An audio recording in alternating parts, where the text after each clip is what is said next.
Last class we have seen structure which enables a programmer to create a compound data type which is required to model real world objects like circle, point, student, bank account, etc.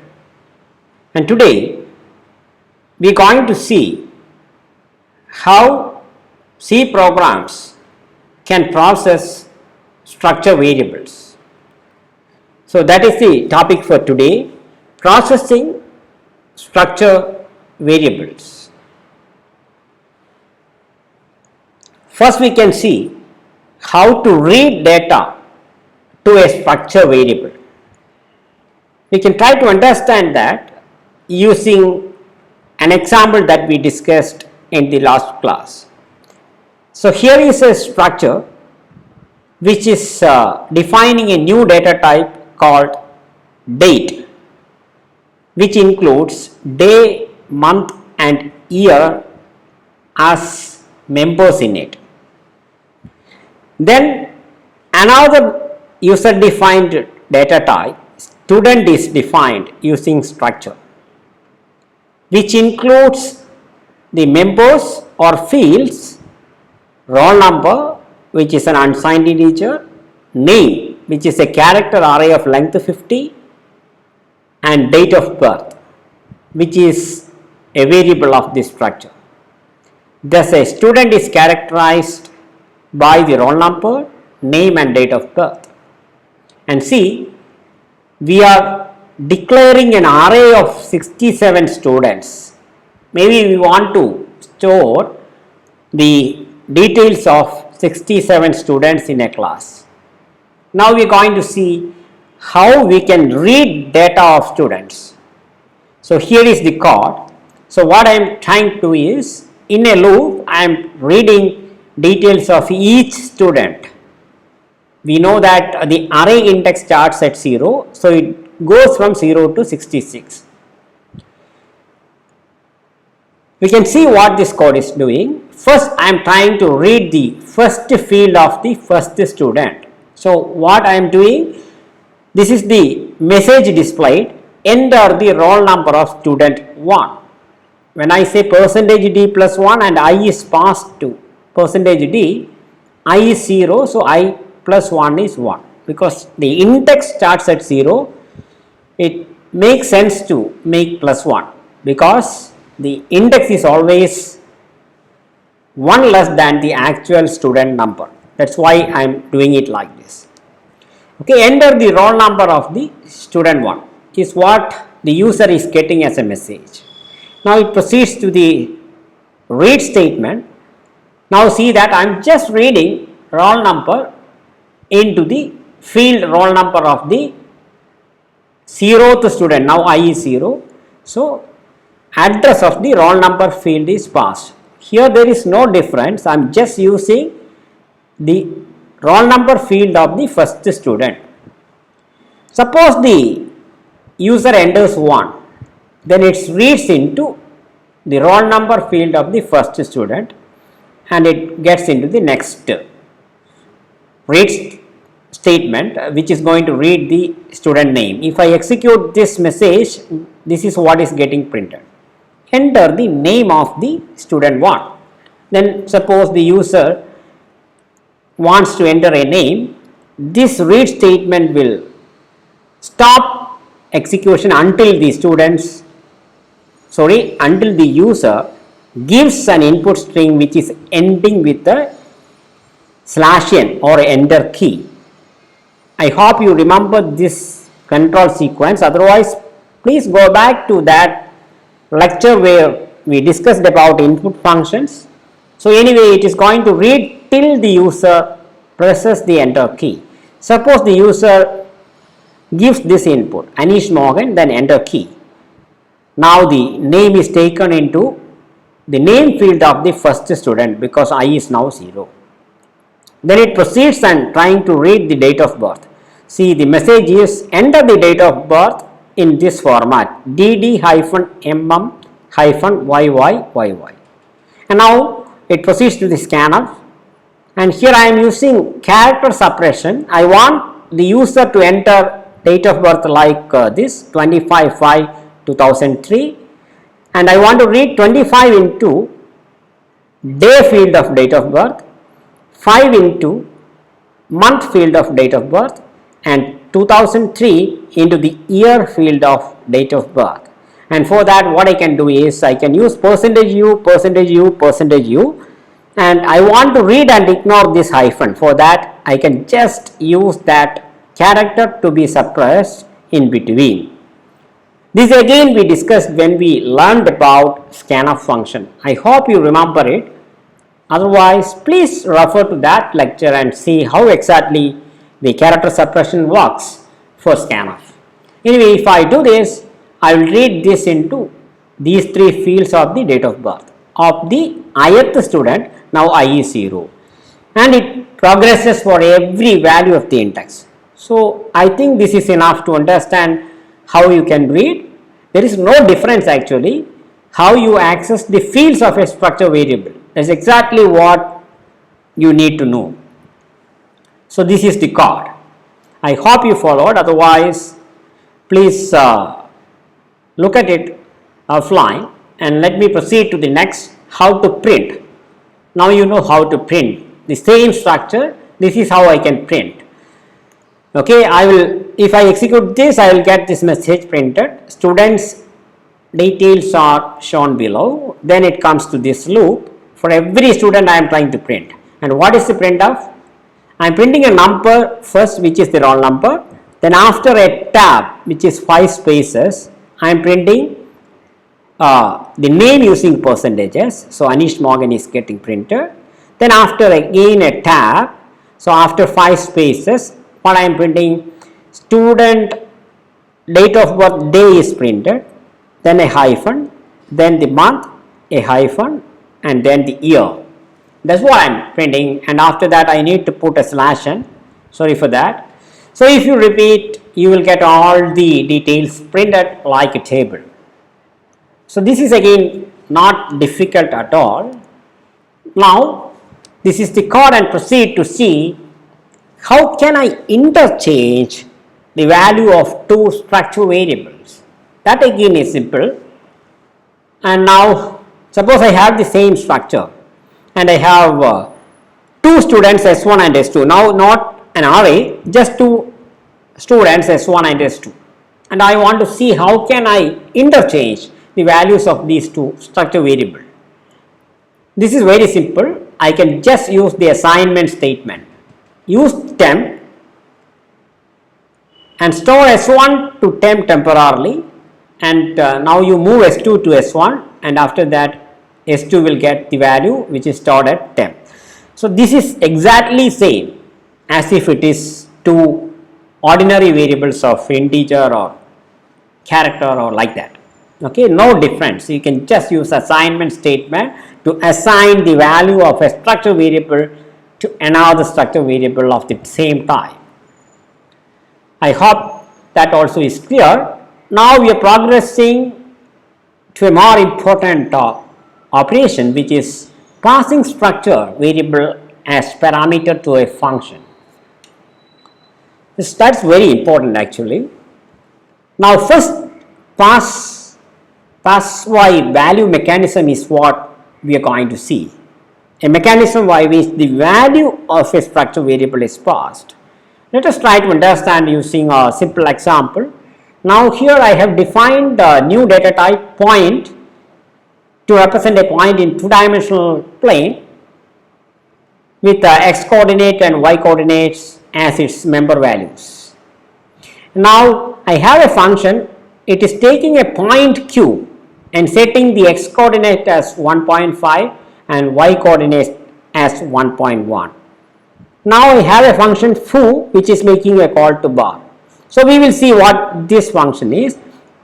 Suppose foo is getting called during execution, you know that, then memory will be allocated for all the variables in foo, and here only one variable is there, which is a structure variable p of kind point.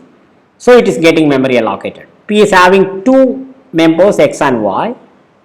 Now it comes to the first statement where it sets 2.5 as the x coordinate of P and 2.1 as the y coordinate of P.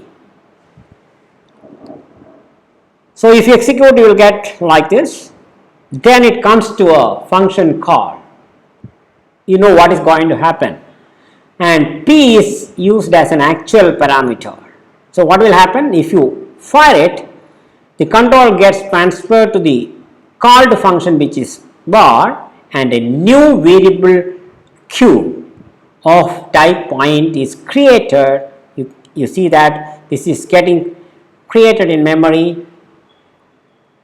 Sorry, it was the case, and the moment you call, a new variable is created of type point, and not that the value of the actual variable, which is P over here, is copied into Q, just like an assignment, as if it's an ordinary variable. So that's what is happening.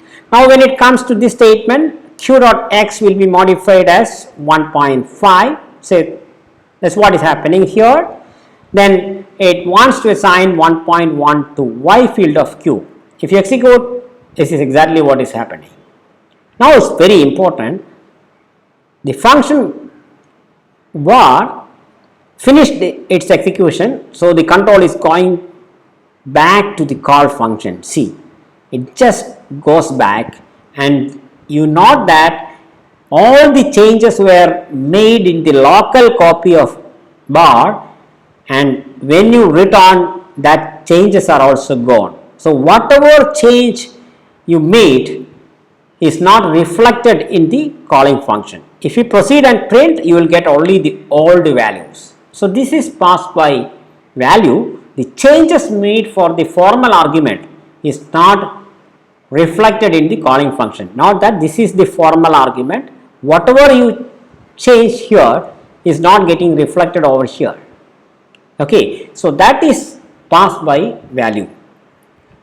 Now we have seen a parameter passing mechanism, pass by value, but when you use pass by value, whatever change you make for a structure variable in the called function, that changes cannot be accessible from the calling function. Now we are going to see another parameter passing mechanism which you can use to get that change reflected in the calling function, and that is what is called pass by value return. Same example, the only change is that here rather than void, I am going to return the point Q after the operation. That is the only change. So here I am catching it in the same variable. Okay, now I think you got what is going to happen, but just phrase it. The execution starts, P is getting memory allocated, it gets into the first executable statement, 2 are there, so x and y fields are getting assigned, then it makes a call to bar. You know that now because it is pass by value, a new copy of this variable is assigned into the local variable Q, which is the formal parameter. So exactly like the previous. Then it comes and finishes the execution of bar. You know that this is what is the value for x and y. Now see, I am going to return Q into the called function. See, now that instance is deleted, but Q is returned into this function. So in the RHS, it is replaced by this structure variable. So if you execute this assignment, what will happen? Now it is 2.5 and 2.1. The RHS structure is containing 1.5 and 1.1. This is what is available here. So if you execute that assignment, the change is getting reflected here. Okay, so this is pass by value return. If you print, you will get the new values. Okay, so now we saw a mechanism for parameter passing by which you can get the change made by the called function, but only for one structure variable. Suppose the called function is making changes to more than one structure variables, then this will not help, because only one value can be returned from any function using return statement.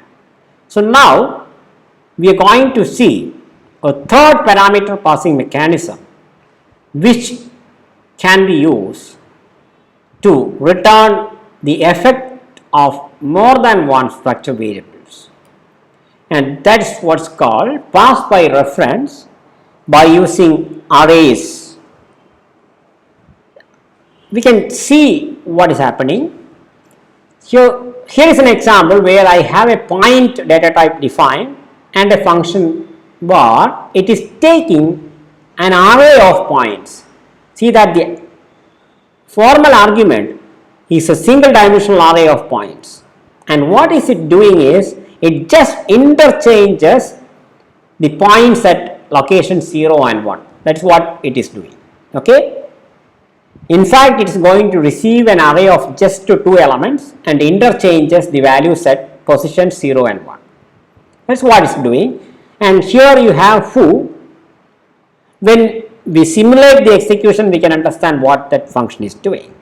The moment that function is invoked during the execution, its memory is allocated, that is, all its variables are getting memory allocated, and not that only a single data object is there, which is an array of 2 points in the 2-dimensional space, 2 points.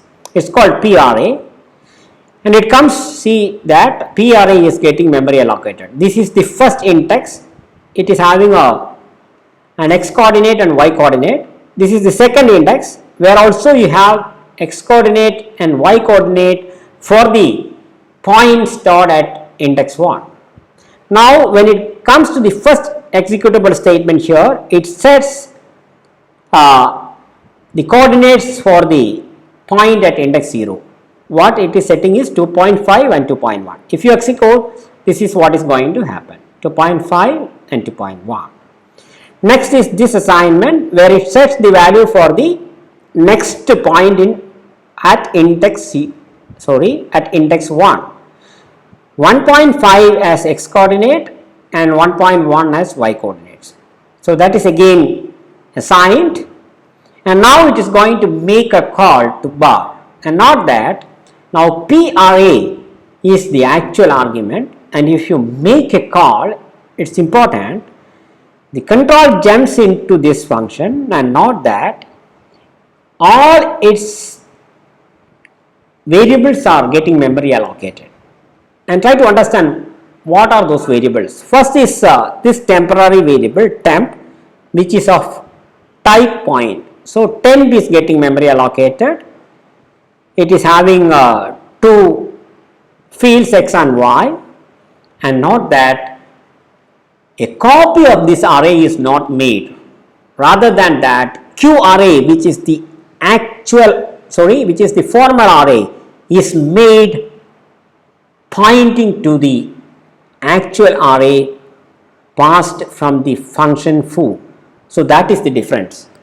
This already you know. When array is passed to a function, regardless of what the array type is, it could be a structure type or just integer or floating point, or it could be a multi-dimensional array. Whatever be the case, what happens is the address of the array, which is 501, is getting assigned to Q array also. Now both Q array and P array are pointing to the same data object in the memory. This is what we already know from passing arrays to function. We are just using it here, that's it. Now Q array is called an alias name for P array. That is, when you pass the address of a variable to a function, then the function is receiving the address, and the formal argument will point to the same data object in the memory. So Q array and P array are alias names for the same memory location starting at 501. Now it comes to the first executable statement. What is it? Temp will be getting whatever value is stored in the index 0 of the array. So 2.5 and 2.1 is getting assigned here. So what is next? Q array at 0 is getting Q array at 1. You know that Q array and P array are same. So Q array at 0 is going to get whatever is stored over here. So this is what is happening. Whatever is here is copied over here. Then the last statement, what is it? Whatever is stored now at temp is going to be assigned over here.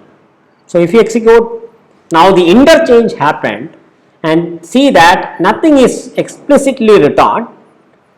And when you return, because you made all the changes in the memory area of foo, the changes are getting reflected here. Not that the extra instances created are really deleted, but the original instance which is modified by the function bar is accessible to foo as well.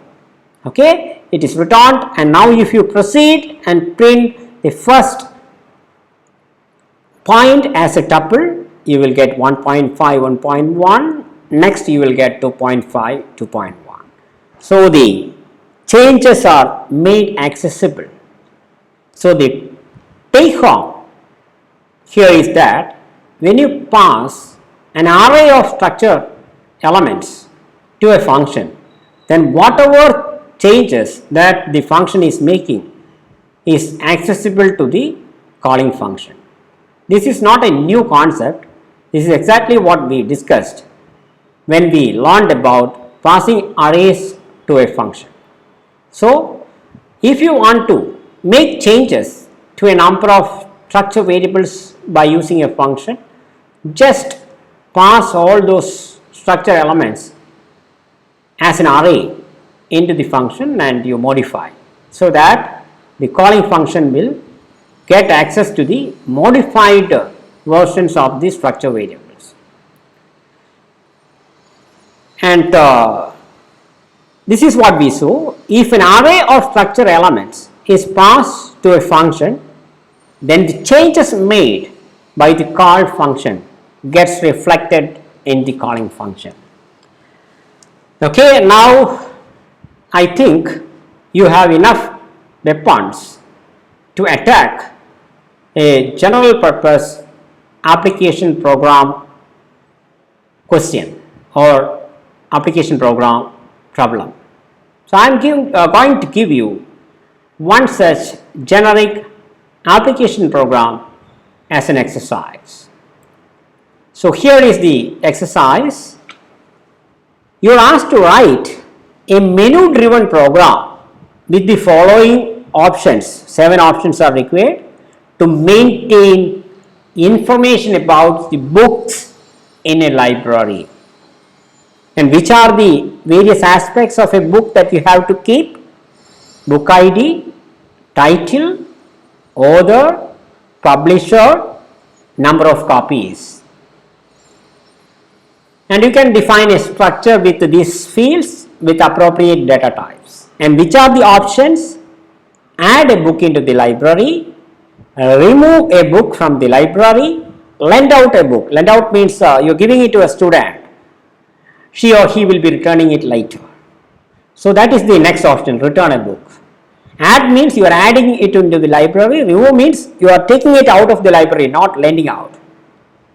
Then for the first 4 options, book ID is expected as an argument to the concerned function.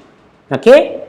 Then you can have an option to exit until the user gives 5 as her or his option. You have to let the user continue using one or more options.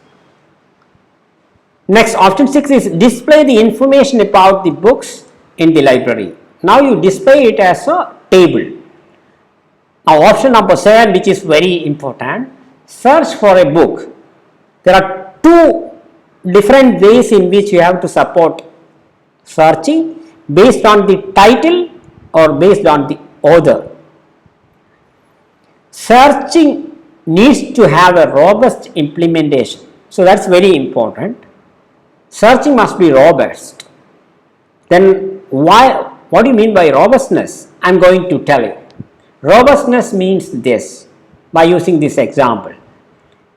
Suppose you are going to do a title based searching. Then you see programming in C. Programming in C, here P is small, here P is capital. Here programming in C, but spaces are more when compared to the first one. In this case, everything is capital, and here the I in this case is capital, and here again there are spaces which is more when compared to other cases.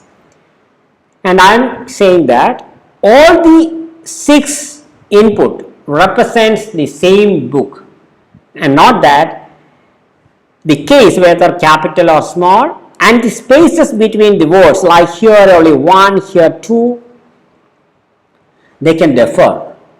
And the searching should be robust in the sense that the searching method should be able to handle any such natural deviations. So if the user is giving any of these as input or similar other string as input, then the searching should find the programming in C book and should display the details of all such books. And I am giving you an idea how to manage this. This may be managed by having a hidden member in this structure. You know that here you need 1, 2, 3, 4, 5 members, but for each of these searches you can also maintain one more member for title and one more member for author, which is hidden, means which is not made visible to the user. So you can make a hidden field, and in which what you can do is, if it is the title, you compress the given input and store it. For example, the compressing of all these 6 inputs result in this programming in C. So what I am doing is making all letters, small cases. Even if the user keeps the input as capital, I will make it small, and I am just avoiding the space, compressing it and storing it like this. Now suppose the key is stored like this. Whenever the user input a book and the title will be given as one of these, or many other versions are also possible, I will just store this as such in the title field, which is visible to the user, but I will maintain another field for searching, in which I will compress it and store it as this. I hope you are getting me. So today we have seen how we can process structure elements. Thank you.